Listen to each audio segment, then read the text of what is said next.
나도 잘 모르게 뭔가를 건드렸다. 단돈 뭐 10만 원이라도 그냥 인출을 해왔다. 나도 잘 모르고. 이런 경우에는 반드시 신속하게 전문 변호사를 만나가지고 이걸 어떻게 수습할 수 있는 것인가. 안녕하세요. 저는 한국에서 10여 년간 상속 및 상속 증여세 전문 변호사로 활동하고 있는 이효리 변호사입니다. 오늘은 망인이 남겨두신 재산이나 채무를 모르는데 한정 승인을 할 수 있는지 이 부분에 대해서 간단히 살펴보려고 하고 있습니다. 결론부터 말씀드리면 당연히 가능합니다. 한정 승인을 하는데 이제 기본적으로 해야 하는 거는 이제 재산 목록을 작성하는 것인데, 한정 승인 재산 목록에는 망인이 남겨두신 재산과 채무를 빠짐없이 기재해야 합니다. 근데 상속인 입장에서 본다면 나도 내가 어떤 재산이 있고 어떤 채무를 모르는 경우가 있을 수도 있는데, 내 재산에 대해서도 망인이 남겨두신 재산과 채무가 뭔지를 100% 명확하게 알기는 사실상 불가능에 가까운 일일 것입니다. 그래서 재산과 채무를 모르는 경우의 대처 방안은, 한정 승인을 할 때는 재산 목록을 작성할 때 필요한 재산과 채무는 한국 정부에서 제공하고 있는 안심상속 원스톱 조회 서비스에서 조회되는 내용만 기재하면 실무상 해당 내용으로 재산 목록을 기재해도 아무런 문제가 없는 것으로 법원에서 처리를 하고 있습니다. 이를 조금 더 자세히 설명드리면, 안심상속 원스톱 조회 서비스라고 하는 것은 예전에 제공하던 상속인 금융거래 조회 서비스와 망인이 남겨두신 재산에 대한 조상탕 찾기 제도 서비스가 그냥 통합된 것입니다. 다만 이 제도는 망인 사망일로부터 6개월간만이 서비스가 제공이 되고요.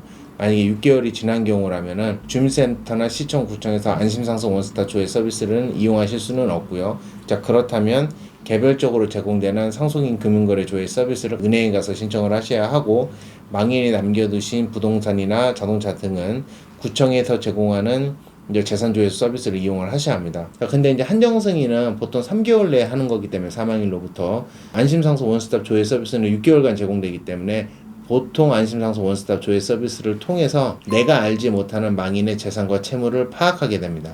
그렇게 된다면 미국에 거주하시는 이제 분들 입장에서는 안심상속 원스톱 조회 서비스를 어떻게 이용을 하시느냐, 사실 한국에 계신 분들이라면 사망 신고를 하면은 주민센터 이런 분들에서 안내를 드리는 경우가 많습니다. 뭐 재산조회는 하실 겁니까? 뭐 그렇게 되면 거기서 그냥 신청만 하면 되고요. 기간은 보통 한 3주 정도가 걸린다고 보통 안내를 받으십니다. 그렇게 된다면 어쨌든 부동산이나 이런 부분들은 내가 선택한 방법에 따라서 우편 등으로 조회 내용이 날라오고요. 금융재산 같은 경우에는 거기 안내받은 접수증에도 자세히 기재되어 있지만 상속인 금융거래 조회 사이트에 접속을 하셔가지고 직접 조회를 이제 하시는 것입니다. 오프라인 상에서 주민센터나 시청, 구청에서 신청하실 수도 있지만 이제 온라인 상에서도 신청을 하실 수 있고요.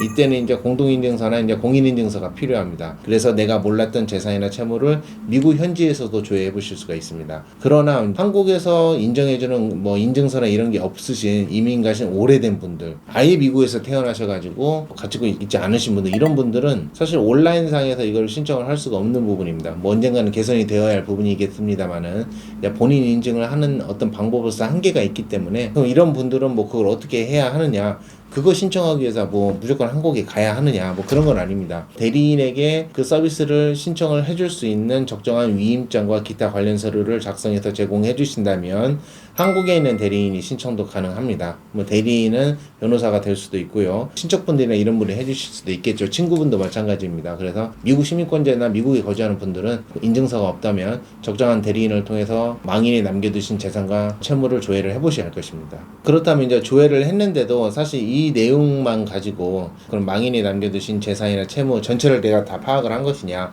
사실 그렇지 않습니다. 제도권 내에서 등록되어 있는 이런 부분들은 대부분 다 어쨌든 조회가 가능합니다만, 개인 간의 뭐 사채가 있다든지 지인에게 불려준 금전인데 뭐 소송까지 뭐 망인이 생전에 받았다든지 이런 부분들은 사실 거기에 조회되는 것이 아니거든요. 그렇다면은 내 입장에서는 안심상속 원스톱 조회 서비스를 이용한 조회 결과를 가지고 한정 승인 재산 목록을 만들었다고 하더라도 그게 100% 정확한 재산이나 채무가 아니기 때문에 문제가 발생하는 거 아니냐, 이렇게 염려하시는 경우가 있는데, 앞서 말씀드린 안심상속 원스톱 조회 결과에서 누락된 채무와 같은 경우에는 크게 문제되지는 않습니다. 만약에 채무를 빼먹었다면 한정 승인의 효력에 문제가 되는 건 아니고요. 한정 승인 이후에 청산을 해주셔야 합니다. 망인이 남겨두신 재산을 가지고 채권자들에게 적정하게 나눠주셔야 하는 거, 한정 승인 이런 청산까지 거쳐야만이 그게 완료되는 것입니다. 한정 승인만 했다고 완료되는 게 아니라 한정 승인 이후의 절차를 충실히 밟아 주셔야만이 한정 승인 절차가 모두 완료가 되는 것입니다. 그렇다면 가장 문제가 되는 건 청산 절차인데, 내가 채무자를 빼먹고 이런 청산 절차를 거쳐버렸을 때 어떻게 되냐, 나중에 뭐 한 5년 뒤에 채권자가 나타나는 것입니다. 그 채권자는 청산을 이미 일부 받을 수도 있었습니다만은 상속인이 빼먹고 함으로 인해 가지고 자기가 받을 수 있는 금액을 못 받게 됩니다. 이런 경우에는 어떻게 되느냐? 상속인에 대해서 이제 부당 변제다. 그러니까 정당하지 않게 민법에 정해진 방법에 따르지 않고 변제를 한 것이다라고 해가지고 자기가 받을 수 있었던 금액에 대한 손해배상을 요구할 수는 있습니다. 하지만 이거를 막기 위한 것이 한정승인 이후에 신문공고라는 절차가 있습니다. 내가 모르는 채권자들을 내가 누락해서 청산을 절차를 밟았다고 하더라도 한정승인 결과 이후에 내가 신문에 내가 한정승인을 받았으니 망인의 채권자들이 있다면 나 상속인에게 신고를 하세요 라는 내용으로 신문 공고를 하고요. 그 공고를 2달 동안 내게 됩니다. 2달이 지난 다음에 이제 청산을 한다면 거기에서 빠진 채권자가 나중에 나타난다고 하더라도 한정승인자 입장에서는 내가 충실하게 거쳤기 때문에 내가 모르는 채권자가 나중에 나타났다고 하더라도 그 사람을 빼먹고 청산을 했다고 하더라도 그 사람에 대해서 손해배상이나 이런 거 책임질 필요가 없습니다. 즉 신문공고는 나중에 청산해서 채권자가 빠진 채 청산이 이루어졌다고 하더라도 한정승인을 받은 상속인을 보호하기 위한 절차이고 손해배상으로 하나의 면책시키기 위한 절차입니다. 간혹 이런 의뢰인분들이 계십니다. 신문공고 비용이 아깝다. 사실 신문공고가 대단히 형식적인 절차이고요. 그래서 이게 과연 무슨 의미가 있는가? 어느 채권자가 그 신문을 보고 채권을 신고를 하겠습니까? 뭐 그런 거 안 해도 된다 이렇게 생각할 수도 있습니다만은 공고를 거치지 않으면 나중에 채권자를 누락해서 부당변제를 했을 때 한정승인자가 책임져야 할 수 있는 그런 손해배상 책임에서 빠져나올 수가 있습니다. 공고를 하지 않으면 그 책임에서 자유롭지가 못합니다. 그래서 나중을 위해서라도 신문공고는 반드시 하시기를 권해드립니다. 문제는 재산을 누락한 경우입니다. 자, 근데 이 경우에 안심상속 서비스 조회 결과 나오는 재산에 대해서 내가 충실히 기재만 한다면 그러면 문제는 없습니다. 언제가 문제가 되느냐? 내가 알고 있는 재산을, 그러니까 망인이 받아야 할 재산입니다. 누군가한테. 아니면 망인이 남겨두신 재산입니다. 이런 거를 억지로 누락한 경우입니다. 고의적으로. 안심상속 조회 서비스 결과 내가 거기에 나온 거를 빠짐없이 기재를 했다면 누락을 했다고 하더라도 내가 일부러 누락한 게 아닙니다. 몰라서 누락하는 건 전혀 상관이 없습니다. 현실에서 문제가 되는 경우는 대부분 좀 민감한 경우들입니다. 어떤 경우냐면 퇴직금을 수령할 때 최근에 있던 어떤 하급심 사례에서는 퇴직연금이나 퇴직금의 2분의 1은 상속인들이 망인의 채무를 갚아야 하는 그런 책임재산에서는 제외된다. 뭐 이런 학심 사례가 있었습니다. 상속인들의 생각에 퇴직금 2분의 1은 받아도 상관없겠지. 하지만 회사 입장에서는 2분의 1만 주는 경우가 별로 없거든요. 그냥 무조건 일단 다 줘버립니다. 한정승인자 입장에서는 전체를 받으면 문제가 될 수도 있거든요. 그래서 퇴직금 수령 부분에서 어떻게 되느냐, 이 부분에서 문제가 많이 발생을 하고요. 더 많이 문제가 발생하는 거는 보험금 때문입니다. 망인이 사망을 하셨고 그 사망사고로 인해서 보험금이 나오고 그 보험 수익자가 법정상속인으로 기재가 돼 있고 그렇다면 그 보험금은 어쨌든 법정 상속인들이 본래 수령할 수 있는 고유재산이지 이게 상속재산이 아닙니다. 가장 안전하게 하는 것은 그냥 안 찾는 겁니다. 어쨌든 한정승인이 완료될 때까지 그게 보험금인지 뭐 해저환급금인지 고유재산인지 상속재산인지 좀 판단하기가 어렵다. 그냥 안 찾는 게 제일입니다.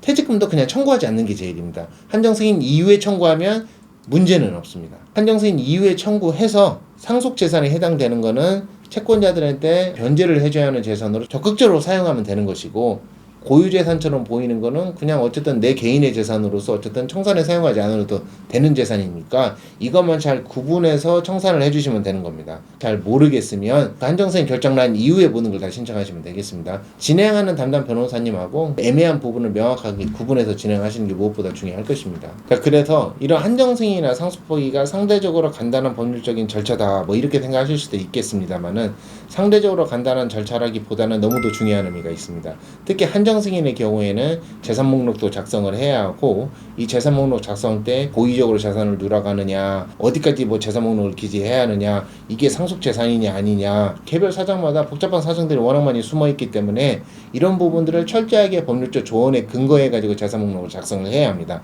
그래서 단순한 신청 절차라고 치부하기에는 너무나도 중요한 의미가 있기 때문에 반드시 전문 변호사의 도움을 받아서 한정승인이나 상속포기를 진행하는 것이 현명합니다. 한정승인을 할 때 주의할 점은 재산을 건드시면 안 됩니다. 그냥 아예 건드시지 않는 게 좋습니다. 염려되면 그냥 놔두시는 게 좋고요. 사망신고만 하시고 망인의 통장이든 뭐든 아예 건드리지 않는 게 제일 중요하고 나도 잘 모르게 뭔가를 건드렸다. 단돈 뭐 10만 원이라도 그냥 인출을 해왔다. 나도 잘 모르고 이런 경우에는 반드시 신속하게 전문 변호사를 만나가지고 이걸 어떻게 수습할 수 있는 것인가 적정하게 수습하고 대응해 나갈 것인가 이런 부분들을 면밀하게 상담을 받아보시면 받아보시고 그 조언에 따라서 향후 절차를 진행을 하셔야 합니다. 선택의 여지가 없습니다.